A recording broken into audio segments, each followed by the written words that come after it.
Amigos, meus alunos, tudo bem? Vamos lá falar um pouquinho sobre cartografia. Para que vocês precisam estudar cartografia? Bom, como é que a gente vai ter um planejamento sem cartografia? Como é que a gente vai fazer uma obra sem a parte da cartografia? Então, é fundamental o conhecimento prévio de cartografia para as demais execuções de obra, execuções de projetos de engenharia no montante, ok? Vamos lá dar uma olhada aí. Bom, uma coisa que a gente está perguntando, será que realmente a Terra é plana? Bom, existem aí as teorias dos terraplanistas, mas, bom, vamos deixar isso para lá, essa discussão, né? De acordo com o que os cientistas avisam, a gente realmente tem uma Terra num formato um pouco diferente desse plano. E a dificuldade da engenharia é tentar representar essa Terra que não é plana no papel, de uma forma plana mesmo. Então a gente precisa representar isso através de 2D, uma superfície que não é em 2D. Vamos lá ver como é que a gente pode fazer esse planejamento e esses estudos, né, relacionados à cartografia, trabalhando aí com a Terra não plana, ok? Vamos lá. Bom, pessoal, a gente vive tem essas situações desses dois mundos, o mundo natural e o mundo construído, aonde ele pode ser bem ou mal gerenciado. Então, para a gente poder ter uma ideia se esse gerenciamento está sendo bom ou não, e a gente poder até fazer uma modelagem, poder ter todo um estudo para poder verificar qual tendência que a gente está tomando nesse nosso mundo de forma gerenciada, a gente vai precisar então dessas ferramentas de cartografia. Sem ela a gente não consegue fazer essas modelagens, planejamento, para a gente poder ter uma ideia de onde que a gente pode chegar, ok? Então a gente precisa aí, pegar esse planejamento de visão global, que seriam o globo como um todo, para o planejamento local. Cada município vai ter sua cartografia, vai ter seu mapeamento, vai ter suas bacias hidrográficas, vai ter sua geologia, vai ter suas separações entre bairros, entre ruas, avenidas, bairros e tudo mais, a fim de ter um planejamento. Então a cartografia é fundamental para o planejamento, desde o município até um país. Então o município precisa conhecer todos os seus gargalos, todas as situações, conhecer todos os contribuintes para ter arrecadação de IPTU, por exemplo. Precisa saber quais são as localidades de cada escola para poder verificar se está atendendo ou não a quantidade de alunos, para poder fazer um planejamento adequado. Imagina se for colocar uma escola ou um hospital. O ideal é que a cartografia ela vem em primeiro lugar. Então vai ser verificado em locais onde não existem escolas e que não existam hospitais, para verificar, de acordo com a demanda, o melhor local. Isso pode ser feito pela cartografia através de análise de mapas, e a gente fala de álgebra de mapas, a gente consegue apresentar pontos em que há uma necessidade de um atendimento ali, pode ser de hospital, de escola e tudo mais. Então a gente consegue, através de cartografia, apresentar isso aí, a gente vai ver mais adiante, ok?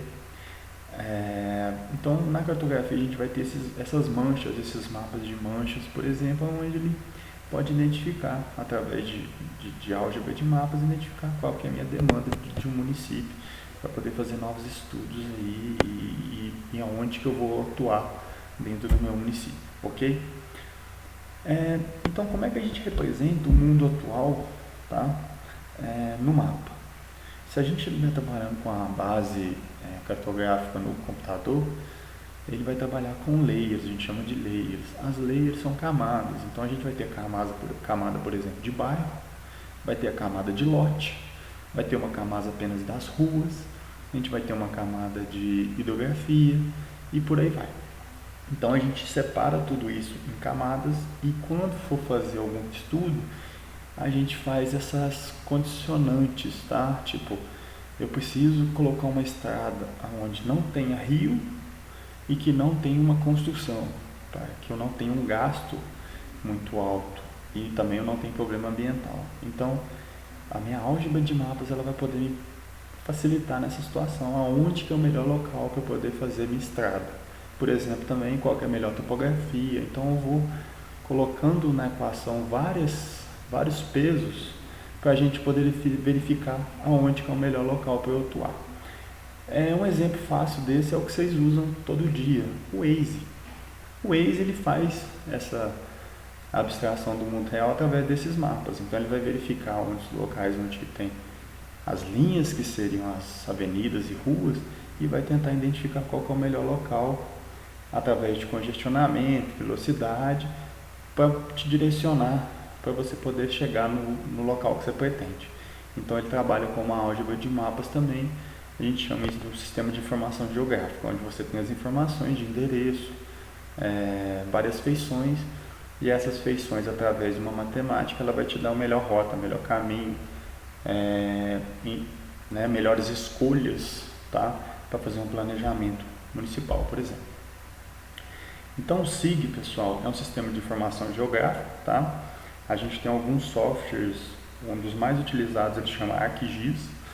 Ele é uma ferramenta importantíssima para o desenvolvimento, tá? De um município, poder ter um planejamento e tudo mais. E é como se fosse, vamos colocar de maneira simplificada, é como se fosse o Google Earth que vocês trabalham. Tá? O Google Earth tem as imagens lá, né? Depois a gente vai apresentar um pouquinho. E a gente consegue colocar, fazer pesquisas, dados e tudo mais. A diferença do Google Earth é que ele não é tão elaborado porque ele trabalha com a Terra como um todo. Então os municípios, teoricamente, eles têm informação melhor, mais privilegiada, dados com escala melhor, para poder ter uma qualidade no planejamento melhor que o Google Earth. A tendência é que um dia, né, com os dados sendo disponibilizados, é que o Google vá se desenvolvendo também e possa ter as informações mais detalhadas aí dos próprios municípios, tá bom? Então o sistema de informação geográfica é baseado na interação entre software, hardware e pessoas. Então precisa do usuário, tá? Ele que vai poder verificar se realmente se o software está atendendo a demanda, se tem algum erro ali. Então sempre vai precisar do ser humano para poder fazer essas avaliações, porque a análise crítica é do ser humano, ok? Então vamos lá, algumas definições que eu vou deixar depois do slide para vocês, mas o que a gente for falar, a gente vai falar mais para frente aqui, tá? Com figuras para vocês entenderem, tá? Quem usa o SIG então, pessoal? Organizações internacionais, indústria privada, governo, agências não governamentais e universidades. Hoje, quase todo mundo está utilizando um SIG. Você que usa o Waze, você é um usuário do SIG, tá? Alguém desenvolveu aquele SIG para você poder estar utilizando. Então, aquilo ali veio do estudo de cartografia, veio do sistema de informação geográfica, ok? Então aí são algumas possibilidades: estudo de impacto ambiental, gestão de recursos, planejamento do uso do solo, saneamento básico, rotas de transportes, diversas coisas que a gente pode trabalhar utilizando a ferramenta do SIG, ok? O que eu preciso do SIG aí seriam, como exemplo, o que eu preciso entender? Vocês vão ter que entender, pessoal, que no SIG a gente precisa conhecer coordenadas, sistema de referência, endereço, município, nome, rua e bacia hidrográfica. Um usuário comum, ele precisa saber apenas o nome, o endereço, para onde que ele quer ir, tá? O engenheiro não, ele precisa conhecer. Quando for trabalhar com o SIG, ele vai ter que entender principalmente as coordenadas, ok? E a gente vai falar um pouquinho mais à frente o que seria, como é que é essas coordenadas, ok? Então, como eu falei para vocês, o SIG é um monte de feições, camadas, então ele vai ter uma camada de cada tipo, né? Pode ser topografia, vegetação, hidrografia, estradas, bairros, lotes, são várias camadas, eles vão se unificando para poder formar um mapa, ok? Então o SIG vai trabalhar com vários tipos de informações, vários dados, e através dessa estrutura, desses cálculos, dessa álgebra de mapas, a gente consegue desenvolver resultados aí para poder ter um planejamento urbano, tá? Um pouquinho sobre a história. O SIG, o que a gente tem de informação é que em 1854 existiam algumas mortes por cólera numa cidadezinha de Londres, né? E o que eles se identificaram? Que essa cólera estava acontecendo em alguns pontos. Houve um pesquisador, tá? que identificou essas mortes e ele pensou em já espacializar isso aí. Então ele pegou o mapa e começou a lançar os pontos onde estavam acontecendo os casos de cólera. Isso é o primeiro relato de um SIG que realmente funcionou, porque através desse mapeamento ele conseguiu identificar onde que estavam os maiores óbitos nessa região e conseguiu identificar de onde que o pessoal estava retirando essa água, e com isso ele pôde eliminar esses locais onde estavam sendo coletadas as águas e eliminar o surto que aconteceu lá por essas mortes de cólera. Então é bem interessante que quando ele espacializou isso aí no mapa, ele conseguiu enxergar o que estava acontecendo, e com isso ele conseguiu tomar uma decisão e resolver o problema das mortes da epidemia de cólera em Londres em 1854, ok? Então eles verificaram que era um problema em uma das bombas, e com isso eles retiraram, falaram que não poderiam ser retirados dali. Quais são os dados que a gente tem no SIG? Tem os dados vetoriais. Entre os vetoriais a gente chama de linhas, polígonos, pontos, e a gente tem os dados raster. Raster, pessoal, é matriz pixel, tá? Para facilitar. Então, aquela televisão que a gente tem hoje em dia, né, ele trabalha por pixel. Então, cada quadradinho ele vai ter uma tonalidade de cor, e essa tonalidade ela facilita aí a gente enxergar essa feição, ok? O que a gente tem aí sobre as representações? Então aqui a gente está verificando raster, ok? Que então são os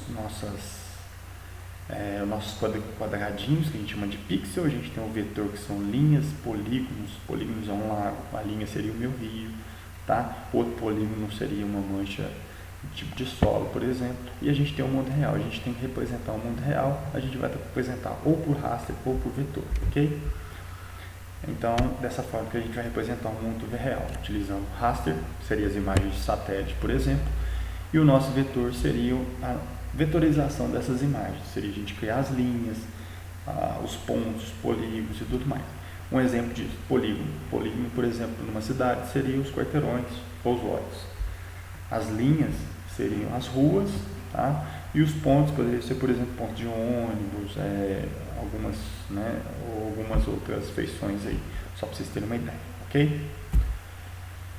Aqui está o exemplo de uma imagem, e aqui está o exemplo da imagem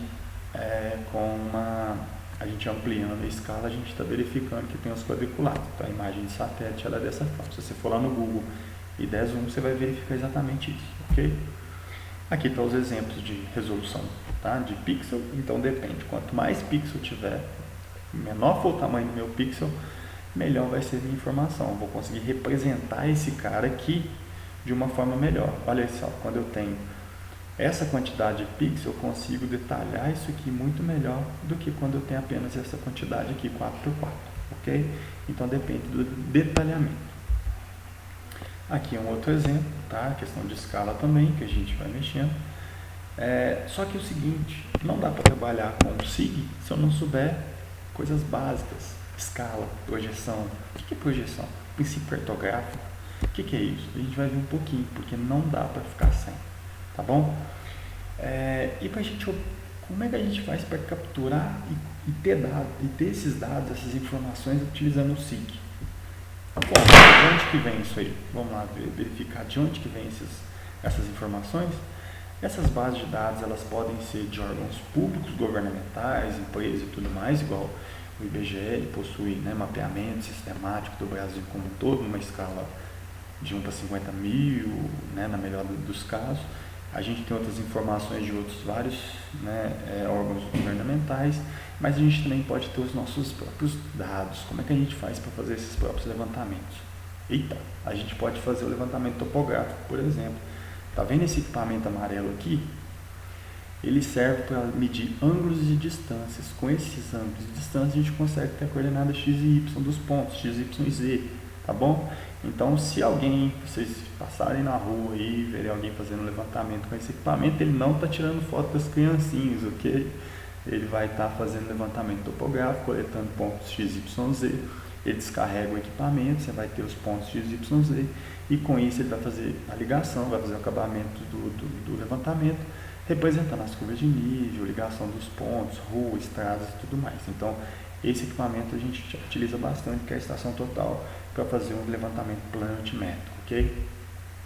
A gente tem a opção aí da estação total, então é ela aqui novamente, e a gente tem a questão do GPS. Então, aqui estão os pontos levantados, a gente faz uma triangulação, e com essa triangulação a gente vai ter lá o meu modelo de terreno, por exemplo. Pode ser feito por esses dois equipamentos. Ou GPS ou estação total são dois equipamentos muito utilizados, ok? A gente pode utilizar o sensoriamento remoto. O sensoriamento remoto, então, ele vai utilizar o quê? Imagem satélite, tá? Ou avião, é uma das opções aí para a gente poder fazer mapeamento. Lembrando que depende da altura de voo. Quanto mais baixo o avião voar, né, melhor vai ser a minha qualidade de levantamento. Então, os satélites, eles têm uma certa dificuldade exatamente pela distância. Então, eles têm um pouco, a gente consegue trabalhar com satélite na escala de 1 para 5.000, 1 para 7.500. Melhor que isso, a gente realmente vai ter que fazer o levantamento de outras técnicas, ok? A gente tem a questão do escaneamento, que poderia pegar cartas antigas e tentar reaproveitar, mas a gente não vai ter uma escala tão ideal. E aqui é um exemplo de GPS, esse cara aqui que está fazendo levantamento aqui, eu acho que vocês devem conhecer. A gente trabalha então com um equipamento fixo, tá? Fica uma base, a gente deixa um equipamento e o outro a gente vai fazendo um mapeamento. Então esse equipamento aqui, ele é amarrado a um outro que a gente chama de GPS base, e esse GPS base que está aqui, ele vai servir para correção desse cara aqui. Então com isso eu vou ter todo o levantamento já referenciado de uma região, ok? Com precisão, tá? E a gente tem outro equipamento que poderia ser o nosso drone Vant, que faz mapeamento. Eu expliquei para vocês numa aula aí que a gente, para gerar modelo de 3 dimensões, a gente precisa enxergar a mesma imagem de 2 ângulos diferentes. É a ideia do olho humano, tá? Se vocês fecharem o olho, fecharem um dos olhos e tentar enxergar a superfície, vocês vão verificar que com os 2 olhos vocês conseguem enxergar a profundidade, com um não. Então, se vocês saírem com o olho apenas por aí, a possibilidade de tombar em muitas coisas é grande. Então, o drone ele vai funcionar da mesma forma. Ele vai tirar uma foto aqui, tirou foto disso aqui. Ele vai sobrevoar um pouquinho mais para a direita ou para a esquerda e vai tirar a mesma foto. Com isso, ele vai pegar uma matemática, né, dessas fotos e vai gerar um modelo em 3 dimensões. Então, ele precisa ter pelo menos, para gerar um modelo em 3 dimensões, eu preciso de pelo menos 2 fotos quando eu trabalho com drone, ok? Eu tenho, por exemplo, laser, tá? O laser ele seria diferente, que ele iria mandar feixes, esses feixes iam bater e retornar. Esse retorno, através de comprimento de onda, eu teria a distância entre os pontos, aí eu teria x, y, z, ok? Mas o drone não, o drone são imagens mesmo, ok? Para que isso então? Através dessas técnicas a gente vai ter um mapeamento. Então aqui a gente vai ter, por exemplo, essas curvas de nível, que é a representação em 3D, tá? Da topografia, representado por curva de nível, tá vendo? Topo de morro aqui, um outro topo, e esse então aqui vai definir, vai me auxiliar nas minhas bacias hidrográficas, por exemplo. E eu consigo, através dessa sobreposição, que era as curvas de nível, gerar, por exemplo, um modelo de altimetria. Aqui tem um modelo de altitude, então eu consigo colocar as partes mais baixas de uma cor e as partes mais altas de outra cor, fazendo um modelo em 3 dimensões depois e enxergando esse cara aí em 3 dimensões, ok? A gente vai utilizar isso aqui é uma aba do ArcGIS representando então uma cidade com todas as manchas. Então a gente pode fazer análise hidrológica, a gente pode, através de topografia, verificar quais são as manchas de inundação, tá? Então a gente pode simular, fazer modelagem da cidade através dessa ferramenta de SIG. Então eu vou ter a cidade toda. Se eu começar a lançar uma quantidade de água aqui, eu posso começar a verificar quanto de água vai chegando, a cota vai subindo e eu posso verificando quais são os pontos que vão sofrer inundação. Por exemplo, esses aqui, ó. Então, que estão mais próximos de uma área de preservação permanente. Então eu consigo trabalhar por cota e eu posso modelar a quantidade e volume, né, através da cartografia, e obviamente dos estudos de precipitação da região, verificar quais são as manchas de inundação de uma cidade, por exemplo. É uma das opções que a gente pode ter, tá bom? A gente pode trabalhar com questão de análise de densidade, tá? O IBGE utiliza bastante essa ferramenta. A gente pode trabalhar com análise de distância.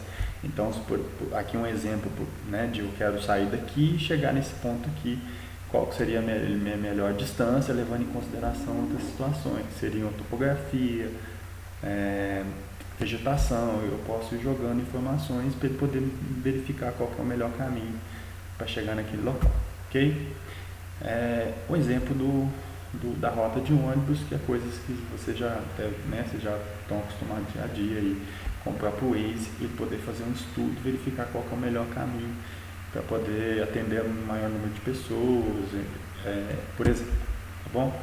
Atendimento de emergência médica. Então o SIG ele é muito fundamental para ser utilizado para esse caso, para cada segundo ali, cada minuto, né, que a equipe médica obtém, isso dá uma possibilidade de sobrevivência de uma pessoa. Então ele é muito fundamental aí para trabalhar com a emergência médica, o SIG. Tá aí o exemplo, né, de uma rota de emergência também, outro tipo de emergência, tá? Serviço de entrega. Então muitas empresas fazem esse tipo de controle. Então você consegue monitorar cada um dos seus funcionários para poder fazer a melhor rota e atender no melhor tempo possível, tá? Transporte público e a parte de 3D também, representação, estudar a questão da paisagem, que é importantíssimo, né? A questão da paisagem hoje em dia. Um exemplo desse é o tombamento ali da Serra do Curral. Então até essa verificação de 3 dimensões ela serve para isso, para verificar se os prédios que estão sendo construídos não estão prejudicando a paisagem, ok? Então o SIG ele vai ser útil aí, gerenciamento de recursos naturais, né? Como a gente já viu, principalmente recursos hídricos, geologia e mineração, que a gente está vendo nas disciplinas desse semestre. Planejamento e desenvolvimento econômico, o zoneamento de uso da terra, tá importantíssimo.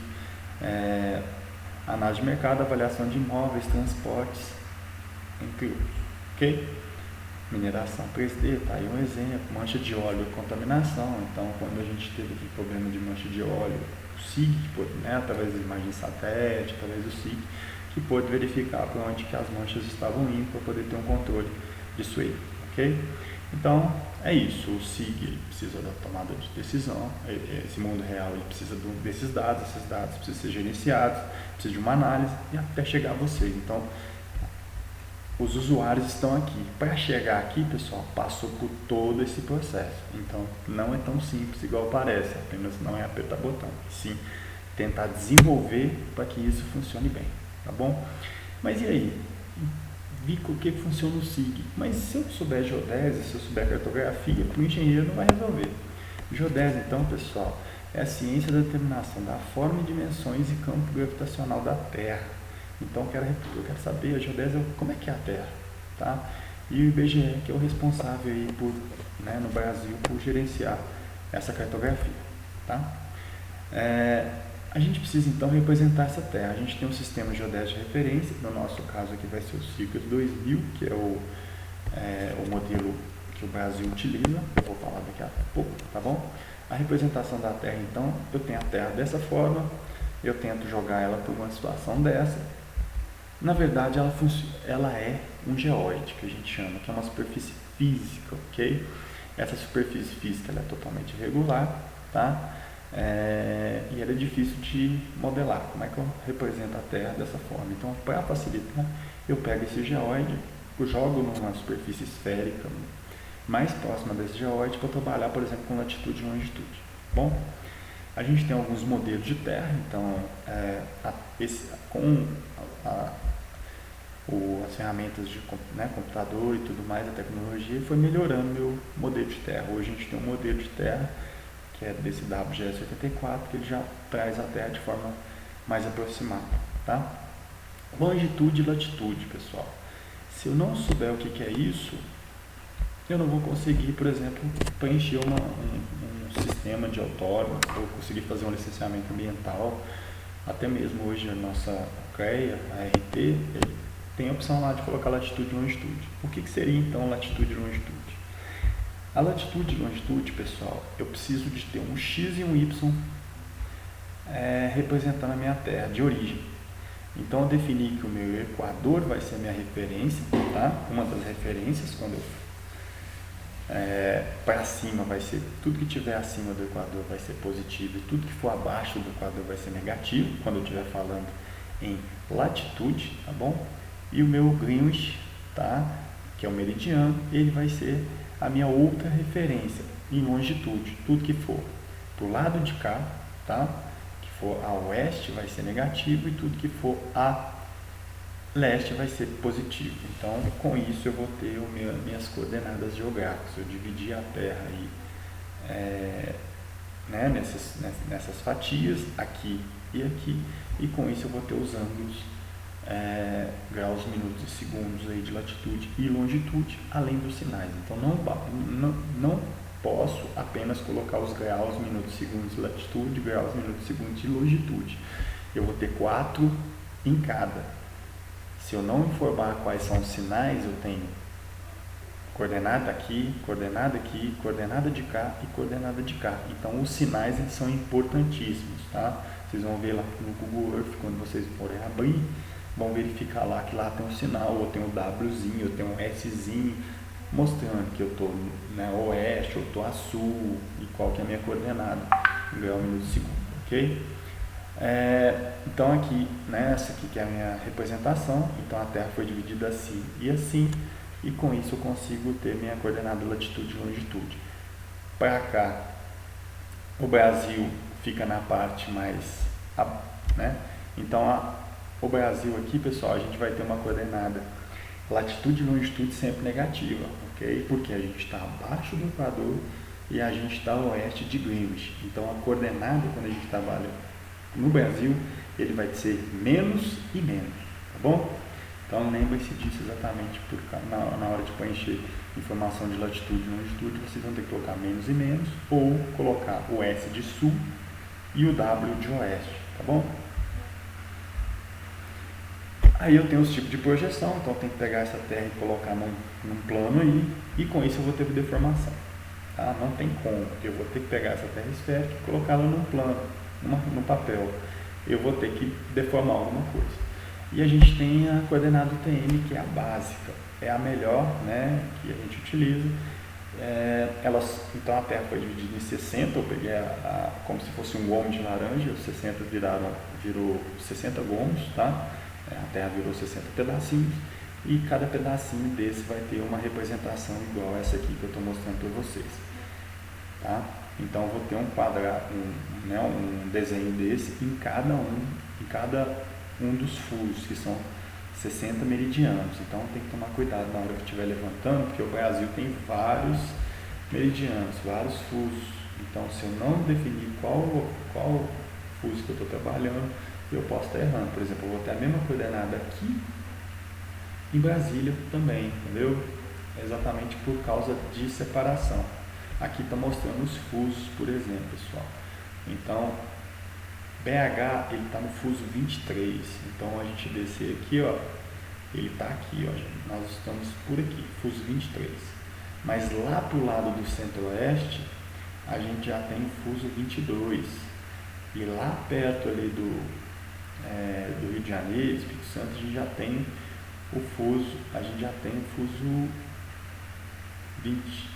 A gente está no 23, então a gente pode ter o 24, que está relacionado ao Espírito Santo, Rio de Janeiro, e a gente pode ter o fuso 22, por exemplo, relacionado ao centro-oeste, fora os demais, O Brasil ele vai ter, pelo tamanho, a gente chega a uma proporção muito grande, então a gente tem que sempre informar a coordenada e o fuso e o meridiano central, sempre, ok? Aqui está o exemplo então do Brasil. Então Minas Gerais, grande parte está no sul do 23, por isso que quando vocês, quem quiser, vai lá no Google e joga lá as coordenadas do Google de Belo Horizonte.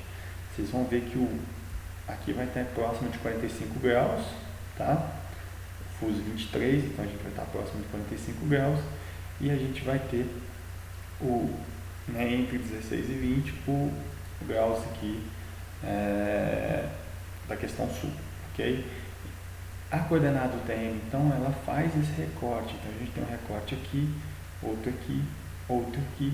Então, se eu informar a coordenada norte e oeste, que é a coordenada UTM, 7, 7, não sei o que, 6, 6, não sei o que, se eu informar ela sem colocar o meu fuso, eu tenho 60 opções.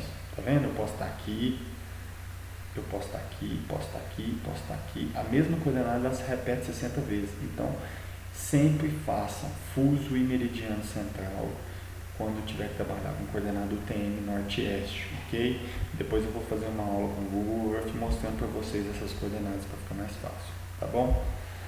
Aí está um exemplo de como é feito, né, a coordenada UTM, então como que é feita a minha projeção, acima da deformação, tem que tomar um certo cuidado com isso aí, tá bom? O sistema geodésico que a gente tem no Brasil, então. Pessoal, a gente tinha modelos de terra desde 69, que é o SAD 69, que é um modelo antigo. Desde Córrego Alegre, que é antes de 69.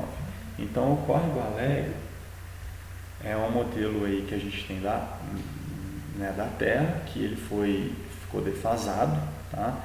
Depois a gente teve a mudança para o SAD 69 e hoje em dia todos os levantamentos eles são feitos em siglas 2000, ok? Os levantamentos que a gente faz com o GPS eles são feitos no sistema siglas 2000. Tem que tomar sempre um certo cuidado quando for pegar uma carta, um mapa antigo, para verificar qual sistema que está, ok? A diferença entre os sistemas ele dá até de 60 metros, se tiver em SAD ou em Córrego Alegre. Então, dê uma verificada, dê uma pesquisada aí, sempre tiver uma carta, um mapa em mãos, para verificar qual tipo de sistema. Se ele tiver em SAD 69, por exemplo, a gente vai ter que transformar ela para siglas 2000 para poder ser compatível, por exemplo, ao Google Earth. Senão vai dar deslocamento, sim, de até 60 metros, ok? Então, hoje a gente vai trabalhar sempre com siglas 2000, que é o modelo que foi implantado desde 2005, tá? Esse siglas 2000 é o modelo de terra. Era como se fosse a minha referência. As minhas coordenadas elas estão amarradas no meu siglas 2000, tá bom? Aí, pessoal, se vocês forem dar uma pesquisada, o WGS84, ele é compatível com o siglas 2000. É a mesma coisa, tá? Vamos dizer assim, quando vocês abrem o Google ou pegam um GPS de navegação, vocês vão verificar que o siglas 2000, quando vocês pegarem o GPS, vocês vão verificar lá que só tem o sistema WGS84. Eles são idênticos, tá, pessoal? O WGS84 e o siglas 2000 é apenas a nomenclatura que a América do Sul deu para o sistema, ok? Quando a gente pensar em WGS84, verifiquem que é a mesma coisa do siglas 2000. Então, quando vocês forem colocar um mapa, fazer um mapa, coloquem sempre o sistema siglas 2000, que é o sistema que está no decreto do IBGE, que está na resolução do IBGE, que o IBGE aceita aí como o oficial, tá bom? Qualquer mapeamento vai ser feito no siglas 2000. E a gente falou um pouquinho de escala também, né, pessoal? A gente já falou na sala de aula a questão da escala, tomar um certo cuidado com a questão da escala. A escala, ela não tem unidade, já falei isso algumas vezes, ela é adimensional. Então, 1 para 100 significa 1 metro para 100 metros, 1 milímetro para 100 milímetros, 1 quilômetro para 100 quilômetros, uma laranja para 100 laranjas, ok? Adimensional, lembre-se disso. E a escala ela vai depender da sua forma de mapeamento. Se você fez um mapeamento bem detalhado, você vai ter uma escala melhor. Então a gente tem a escala pequena, mostra a representação para 40.000 como é que ficaria essa minha escala, e eu tenho uma escala grande, 1 para 4.000, que eu vou ter um detalhamento muito melhor. Eu tenho que tomar um certo cuidado, pessoal, para não pegar uma escala, por exemplo, que esteja 1 para 10.000 e tentar dar zoom nela, que eu vou perder informação, vou perder qualidade, ok? Se ela foi feita com mapeamento 1 para 10.000, ele não pode ser ampliado. Esse 1 para 10.000 já não apresentou feições que poderiam ser feitas por outras escalas. Então, nunca faça ampliação de escala, utilizem a escala que está lá no projeto, no levantamento, tá bom? Tomar certo cuidado. Então, tá aí, pessoal, como é que é a nossa escala. A gente tem a opção da escala numérica ou a escala gráfica. E vocês sempre entenderem que a escala é dimensional. 1 está para 50.000, pode ser 1 metro para 50.000, 1 centímetro para 50.000 centímetros, e por aí vai, ok? Muito cuidado com essas questões E finalizamos por aqui. Depois eu vou fazer um vídeo aí sobre o Google Earth para ficar mais claro algumas coisas aí da questão da cartografia, ok? Grande abraço.